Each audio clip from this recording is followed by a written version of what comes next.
વલસાડના પારડીમાં આવેલા વિનાશકપુરના સમયમાં માનવતા અને ફરજ નિષ્ઠાનું અનોખું ઉદાહરણ સામે આવ્યું હતું, જેમાં પારડી પોલીસ સ્ટેશનના પીઆઈ વાયબી ગોહિલે પોતાના પરિવારને પૂરગ્રસ્ત ઘરમાં જ રાખી પહેલા લોકોના જીવન બચાવવાનું પસંદ કર્યું. વલસાડમાં પડેલા ધોધમાર વરસાદમાં પારડીની અવધ સોસાયટીમાં અંદાજે 15 ફૂટ જેટલું પાણી ભરાતા પ્રથમ માળ સુધીની ઇમારત પાણીમાં ગરકાવ થઈ ગઈ હતી.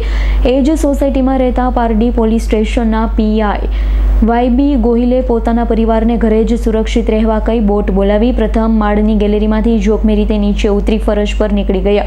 ત્યારબાદ દિવસ રાત પોલીસ સ્ટાફ સાથે સતત કામગીરી કરી આશરે 500થી વધુ લોકોને સુરક્ષિત સ્થળે ખસેડ્યા.